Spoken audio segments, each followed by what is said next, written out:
करते, कितने साल हो गए हमको मंगलवार करते करते, कितने साल हो गए हमको बृहस्पतिवार करते करते। कई ऐसी माताएं जो निरंतर व्रत कर रही हैं, निरंतर व्रत में डूबी हुई हैं, पर उसके बाद भी उनके मन में आता है कि हमारा व्रत सफल हुआ कि नहीं हुआ, भगवान ने उसको स्वीकार करा कि नहीं करा। पार्वती मैया जब व्रत करने बैठती थी तो शंकर उनके सामने आ जाते थे, सती मैया जब व्रत करने बैठती थी तो शंकर जी उनके सम्मुख में जाते थे, माँ गोरा जब व्रत करने बैठती थी तो महादेव उनके सामने आ जाते थे, उमा जब व्रत करने बैठती थी तो भगवान महेश उनके सामने आ जाते थे। तो व्रत जब माताओं ने करा तो उनके सामने भगवान प्रकट हो गए, तो हम व्रत करते हैं तो भगवान क्यों नहीं आता?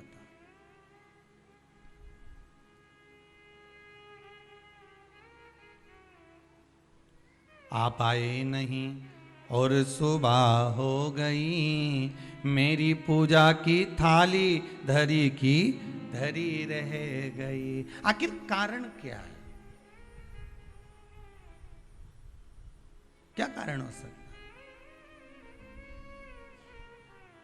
हम परमात्मा को इतना रिझा रहे हैं, हम परमात्मा को इतना मना रहे हैं, हम परमात्मा से इतनी विनती कर रहे हैं, निवेदन कर रहे हैं, उसके बाद भी अगर भगवान हमको ना मिले, उसके बाद भी भगवान हमारा ना सुने, तो फिर दुख तो होता है ना कि भगवान आखिर क्यों नहीं सुन रहा। कुछ कुछ माताएं कर रही थी, गुरु जी हमने ये करा, उसके बाद भी भगवान ने हमारा ना सुना। हो सकता है कि कुछ गलतियां हमारे भीतर की भी हो। हम इस शरीर से तो परमात्मा को रिझा रहे हैं, हम इस शरीर से तो भगवान को मनाने का प्रयास कर रहे हैं, हम शरीर के द्वारा तो मंदिर तक पहुंच जा रहे हैं, हम शरीर के द्वारा तो हम मंदिर में जाकर जल भी चढ़ा रहे हैं, अभिषेक भी कर रहे हैं, पूजन भी कर रहे हैं, अर्चना भी कर रहे हैं, पर साथ में मन नहीं जा रहा हो तो, साथ में मन नहीं पहुंच रहा हो तो।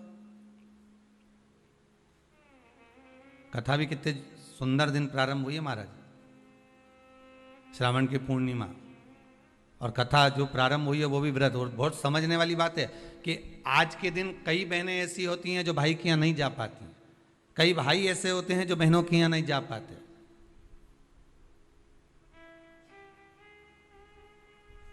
तो क्या इनका संबंध समाप्त हो जाएगा? अरे बोलो तो जम के नहीं। जितने लोग आस्था के सामने कथा सुन रहे हैं, बोलो जरा कि अगर बहन भाई के यहाँ नहीं जाएगी और भाई बहन के यहाँ नहीं जाएगा और उनका आपस में तिलक नहीं हुआ, रक्षा सूत्र नहीं बंधा उनका, तो क्या संबंध समाप्त हो जाएगा? नहीं।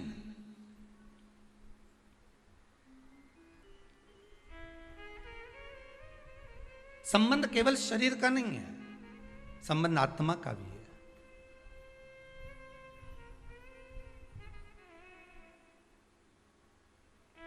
एक व्यक्ति अपने नगर में निवास करता था, रहता था, और बड़ा सुंदर भाव से वह निवास करता था। अब एक समझने वाली बात है, देखिए, शरीर का पाप कर्म और मन का पाप कर्म दोनों को देखिएगा। वो अपने गांव में, नगर में निवास करता,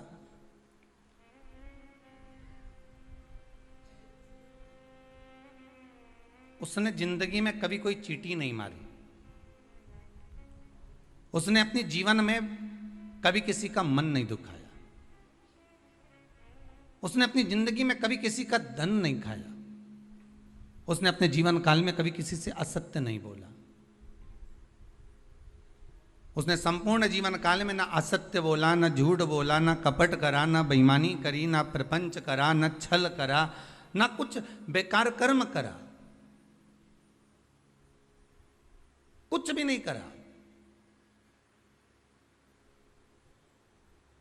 इसके बाद भी वो जब प्राणों को त्याग कर गया तो नरक भोगना पड़ा। दृष्टांत सागर का ये बड़ा सुंदर चरित्र है महाराज।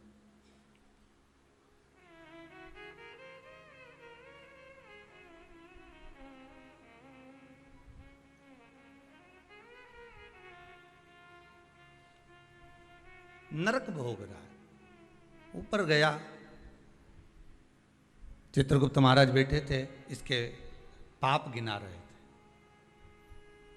तो देवऋषि नारद का वहीं पर आगमन हुआ। श्रीमन नारायण, नारद जी ने तो पूछ लिया। संत के मन में अगर कोई प्रश्न आता है तो संत तुरंत पूछ लेता है कि आखिर कारण क्या है। भगवंत के मन में अर्थात भक्त के मन में भी कोई प्रश्न आता है तो वो भी पूछ लेता कारण क्या है। तो देवऋषि नारद ने पूछा कि ये कारण बताओ कि इसने ना कभी चोरी करी, ना कभी कपट करा, ना कभी बेईमानी करी, ना कभी प्रपंच करा, ना कभी किसी को धोखा दिया, ना किसी का धन खाया, ना किसी का वैभव खाया, ना कभी मुख से अपशब्द कहा, फिर आखिर बात क्या है कि इसको इतने सारे नरक क्यों भोगना पड़ रहे हैं? 94 नरकों में से कम 50 नरक में तुमने इसको डाल दिया।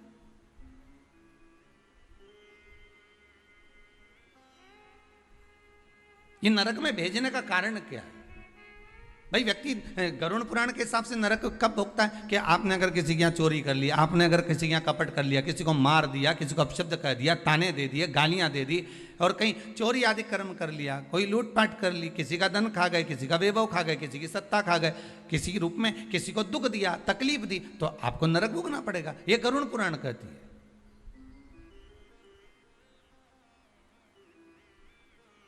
तो देवऋषि नारद ने पूछ लिया चित्रगुप्त महाराज से, धर्मराज से, ये बताओ कि इसने ये कुछ करा है क्या? तो क्या कुछ भी नहीं करा। इसने अपनी स्त्री को हाथ उठाया क्या? नहीं। इसने अपने बच्चों से कुछ कहा क्या? नहीं। बच्चों ने इसको कुछ कहा क्या? नहीं। इसने अपने माता पिता की सेवा नहीं करी क्या? करी। सब कुछ करा इसने। फिर नरक किस लिए दिया गया? नरक का कारण क्या है? क्यों नरक भेजा जा रहा है? व्रत शिव महापुराण का सबसे पहला सूत्र आज आप अच्छे से समझ लेना तो आपको पूरी व्रत की महत्वता समझ में आ जाएगी कि हम व्रत करते हैं और भगवान सुनता क्यों नहीं है। बस इस सूत्र को पकड़ लीजिए। दृष्टांत सागर का ये चरित्र अगर आपके जीवन में बैठ गया तो बाकी की शिव पुराण पूरी आपको समझ में आ जाएगी कि व्रत की मूलता क्या है।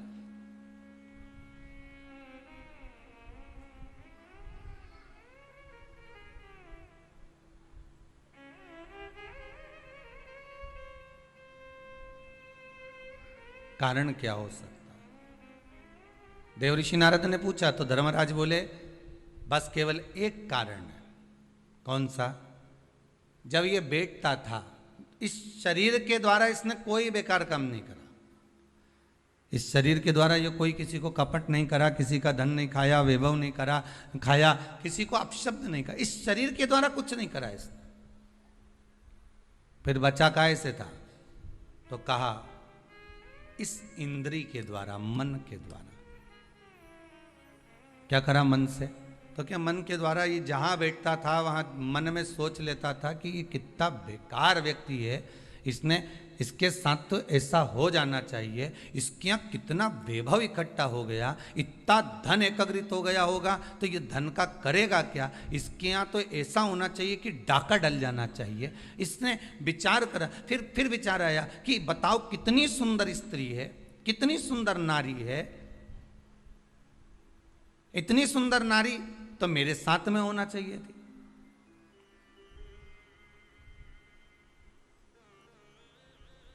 इसकी कितनी प्रॉपर्टी है, कितना वैभव है इसके पास में, कितना धन है इसके पास में। कुछ ऐसा हो जाए कि इसका धन संपूर्ण मेरा हो जाए, इसका पूरा वैभव इतना जितना इसका धन है ये सारा के सारा मेरा हो जाए। अब बोलो शरीर से कुछ कर रहा है क्या वो? जितने आस्था पर सुन रहे हो, जितने फेसबुक यूट्यूब पर सुन रहे हो, दिल से बोलना, उसने शरीर से कुछ करा? नहीं। शरीर से कोई चोरी करी? नहीं। शरीर से किसी को मारा? नहीं। किसी का धन खाया? नहीं। पर कर क्या रहा है? मन से उसके जो विकार उत्पन्न हो रहा है, मन से जो विचार उत्पन्न हो रहा है, मन से वो जो गलत सोच रहा है, मन से जो उसके विचार धारणा चल रही, मन चित्तवृत्ति से जो गलत विचार उसकी दृष्टि में आ रहा है, बस वो गलत उसको नरक की ओर ले जा रहा। अब तुमने व्रत तो करा, आज कई माताओं का पूर्णिमा का व्रत भी होगा, ऐसा नहीं है, जाएगी राखी बांधने तो कह भी देगी हमारी तो पूर्णिमा जी हम तो तुम्हारे भाभी भोजन नहीं करें। भाई ननंद और आती हैं तो कह भी देती हैं कि आज तो हमारे पूर्णिमा है, हम काहे को भोजन करें तुम्हारे यहाँ, आज हमारा पूर्णिमा का व्रत है। और कई तो रक्षाबंधन पे इसलिए भी नहीं आती कि जाके करेंगे क्या, राखी बांधेंगे और रोटी का बोलेंगे तो रोटी तो खा ही नहीं सकते अपन, व्रत है अपना, तो एक टाइम तो खा सको। पूर्णिमा के व्रत का तो महत्व है, एक टाइम तो भोजन कर सकते हो।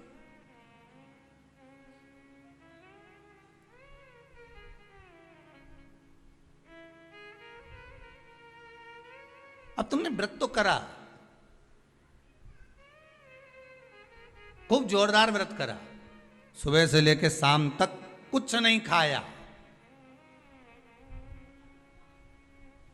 कुछ भी नहीं खाया, पर ये मन बार बार अगर दौड़ कर कहीं चले गया, डब्बे में सब लोग भोजन कर रहे थे और सभी लोग प्रसाद को पा रहे थे, सभी लोगों के मन में भाव आया कि कितना सुंदर भोजन बना है, आज तो बाफला एक नंबर का बना है, आज बाटी तो बहुत जोरदार बनी। अब तुमने बनाई तो जीजी के लिए थी, ननंद के लिए थी, घर में बेटी के लिए थी, और आज तो मेहमान आया ना, भांजा ने भांजी ने सबके लिए बनाया, और मालूम पड़े ननंद आके कह दे कि नहीं हमारा तो आज श्रावण की पूर्णिमा का व्रत है, आज हम कुछ खाएंगे ही नहीं। अब तुमने बाटी तो बना दी, बाफला तो बना दिया, पूरन पोली तो बना दी, तुमने आज आलू बड़ा तो बना दिया, सब्जी पकौड़ा मंगोड़ा सब बना दिया तुमने, पर बेचारी वो बहन भले राखी बांध रही है, भले वो माँ आई हुई है, उसका व्रत भी है, पर उसकी जो मन है ना थोड़ा सा वो बाफले में तो जरूर जाए, वो बाटी में तो अटकेगा थोड़ा ना। अब आई और माँ भी कह रही है, बार बार मम्मी कह रही है, बार बार माता जी कह रही है, अरे बेटा ले ले एक व्रत छोड़ दे, ले ले थोड़ा, या तू एक टाइम खा लेती यहीं, तो मन में भी सोच के बैठी हाँ विचार तो है कि एक टाइम खाना तो है, तो घर जाके खाऊं कि यहीं खाऊं, अरे यहीं खा लूंगी मना नहीं है, पर बाफला पूरा ठंडा हो जाएगा ना शाम तक तो। अगर केवल शरीर का व्रत कर रहे हो ना तो किसी काम का नहीं, आप भले जीवन भर सोमवार का व्रत करते रहो, आप जीवन भर प्रदोष का व्रत करो, जीवन भर एकादशी करो, जीवन भर द्वादशी करो, त्रयोदशी करो, तुम्हारी मर्जी पड़े जो व्रत करो, सोमवार मंगल बुध गुरु शुक्र शनि सारे करो, पर तन से कर रहे हो तो कोई मतलब का।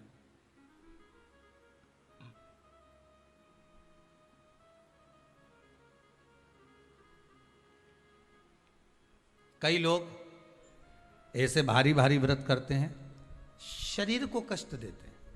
किसको कष्ट दे रहा है? शरीर को। पर हमारा शिव महापुराण तो कहता है कि शरीर को कष्ट देकर आत्मा सुखी रह सकती है क्या? अरे बोलिए तो जम के नहीं। बेटा बेटी बहू पोता पोती जमाई ये जितने भी हैं ना, अगर कोई बीमार पड़ जाए, किसी को कष्ट हो जाए, किसी को कोई बीमारी लग जाए, कोई तकलीफ हो जाए, तो घर की माँ सुखी रह सकती है क्या? नहीं। माता को तो दुख हो जाएगा, मेरा बेटा मेरी बहू मेरी बेटी मेरा जमाई मेरा पोती पोता मेरा नाती पंती मेरा भांजा, ये माँ दुखी हो जाएगी। ये मन आत्मा, ये मन जो है ना, ये माँ ही है। शरीर अगर कष्ट में आ गया तो इस मन में कुछ होगा?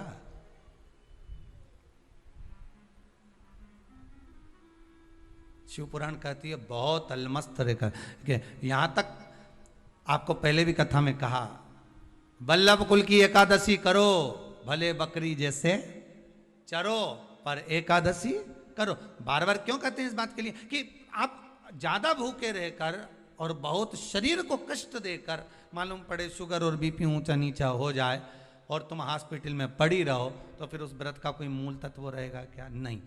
आत्मा का व्रत मूल है, मन का व्रत मूल है।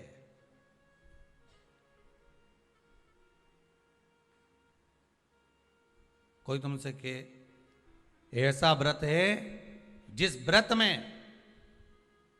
तुम्हें सोने का हंडा मिलेगा, सोने का मटका मिलेगा, पर एक बात याद रखना, 5 दिन तक कुछ ना तो खाना है, ना पानी पीना है, ना कुछ ध्यान, बस एक जगह पर पड़। अब ऐसा हंडा पाकर भी क्या करो कि सोने का हंडा तो घर में आए और तुम ऊपर जाओ। अब ऐसा हंडा पाकर भी क्या करोगे? अब मालूम पड़े सोने का हंडा तो आ गया घर के अंदर और तुम चल दिए ऊपर। अब क्या ऊपर से आओगे नीचे खर्च करने के लिए सोने का हंडा का माल? नहीं चाहिए। प्रथम सुख निरोगी काया, द्वितीय सुख घर में माया। ये दूसरे नंबर पर आती है माया। दूसरे नंबर पर आता है धन, संपदा, सत्ता, वैभव, ये दूसरे नंबर पर है। अभी बीच में जब ये कोरोना महामारी का कहर चल रहा था, अब तो थोड़ा बाबा की कृपा है विश्वनाथ की कि आप धीरे धीरे धीरे धीरे कोरोना महामारी धीरे धीरे जा रही। ये शंकर की कृपा मान लो।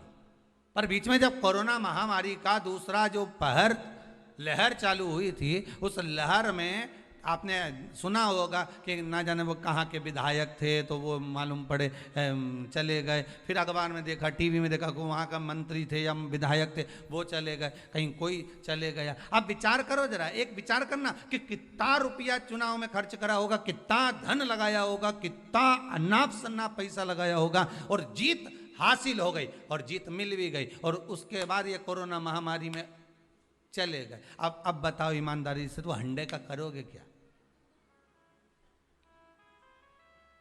अब वो सोने का अंडा का कोई काम है?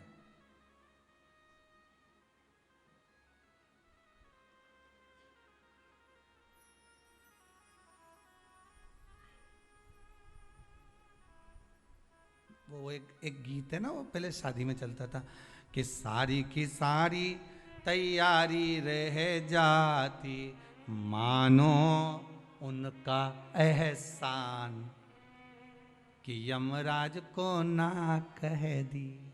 नहीं तो मालूम पड़े सब जोड़ के रखा, धन वैभव संपदा सत्ता सब आ गई तुम्हारे पास में, और मालूम पड़े इतने में वो हाँ करके भेज दे यमराज को, जा उठा ला, और सब धरा की धरा रह जा। क्या करो उसका? फिर वो वैभव, वो धन, वो दौलत, वो संपदा, वो सत्ता का क्या करोगे?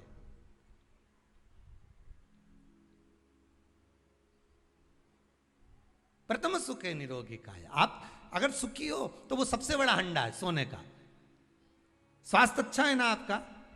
कोरोना महामारी के अंतर्गत बीमार होने के बाद भी, कोरोना महामारी आने के बाद भी, इतनी बड़ी बीमारी ने घेर लिया, हर तरह से आपको निचोड़ लिया, उसके बाद भी अगर भगवान की कृपा से, शंकर की करुणा से, कृपा से, मेरे विश्वनाथ, मेरे कुबेर भंडारी की दया से, मेरे महाकाल राजा मेरे विश्वनाथ की कृपा से मोहल्ले तक कोरोना आ गया, गली तक पहुंच गया, सोसाइटी तक पहुंच गया, बिल्डिंग में नीचे ऊपर तक पहुंच गया, और तुम्हें भी हो गया, और तुम बच गए, उसके बाद भी बच गए। ना पलंग मिल रहे थे, ना दवाई मिल रही थी, ना इंजेक्शन मिल रहे थे, ना वेंटिलेटर मिल रहा था, ना ऑक्सीजन मिल रहा था, उसके बाद भी अगर तुम बच गए हो तो ये कोई दूसरा बचाने वाला नहीं, तुमने जो भजन किया था, कृपा उस भजन की हो गई, करुणा उस भजन की हो गई, दया उस भजन की हो गई, जो आप बच गए हो, ये उसकी कृपा से बचे,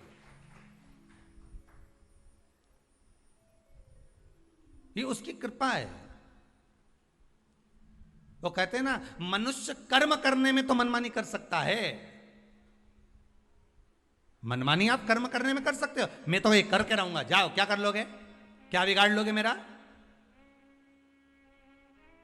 आप अपना कर्म करने में तो मनमानी कर सकते हो, पर उस कर्म का भोग भोगने में मनमानी कर सकते हो क्या? नहीं, वो तो फिर जो लिख दिया है उसको तो भोगना पड़ेगा, जो कर्म का फल मिल रहा है उसको तो भोगना है, उसमें कोई मनमानी नहीं है भाई। आप यहाँ चॉइस ला सकते हो कि मेरे को ये खाना है, मेरे को ये पहनना है, मुझे ये करना है, पर ऊपर जाने के बाद कोई चॉइस चलेगी क्या? नहीं, मैं तो एसी का रूम में ही सोऊंगा, बेकुंठ में ही सोऊंगा, नहीं जाना मुझे नरक, मैं झगड़ा करके बता दे, जा लड़।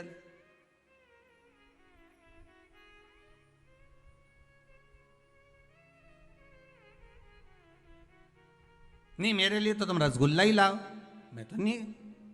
अब अभी तो आज बहन राखी बांधने आई होगी तो भाइयों भी कह दे, डब्बा लाई क्या मिठाई का, कौन सी लाई, बंगाली लाई कि कौन सी लाई, बता जरा है कि मावा की लाई, कौन की दुकान से लाई, बता, उसका नाम भी बता, डब्बा पे पड़ रहा है, हाँ लिखी है,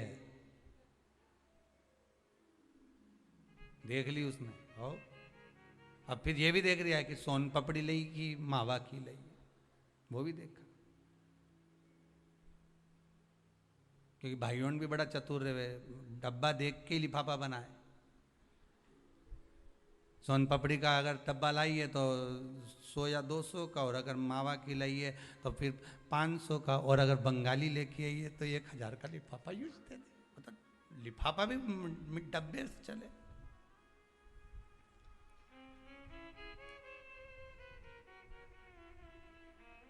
और वो फिर बहन लेके आती है ना, नारियल लाती है, श्रीफल,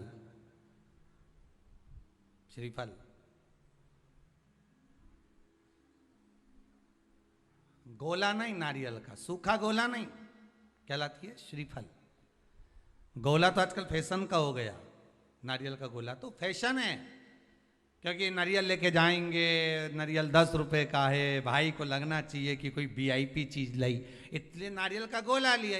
पर यहाँ कहीं पुराण में कहीं लिखा हो नहीं कि नारियल का गोला दिया था लक्ष्मी जी ने राजा बलि को, या इंद्राणी ने इंद्र को रक्षा सूत्र बांधा था तो उसमें नारियल का गोला दिया था। यहाँ कहीं लिखा हुआ तुम कहीं पढ़ो तो मुझे जरूर भेज देना रहे हो। उसमें श्रीफल, जिसमें जल हो, पानी हो, और पानी वाला फल जब हाथ में देकर रक्षा सूत्र बांधती है बहन, तो भाई का भी घर भरा रहता है और बहन का भी घर भरा रहता है। भाई का भी घर भरा और बहन का भी, जिसमें जल भरा हो, जिसमें पानी भरा हो, वो श्रीफल होना चाहिए।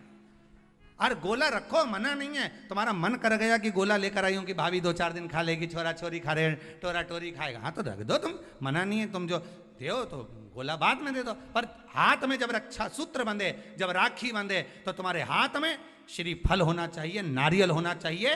क्यों? पहले की कथा में आप स्मरण करेंगे, जो हमने मुंबई में स्कंद पुराण वाची थी, उसमें वर्णन किया था। श्रीफल कार्तिकेय बाबा का प्रतीक है, श्रीफल संत का प्रतीक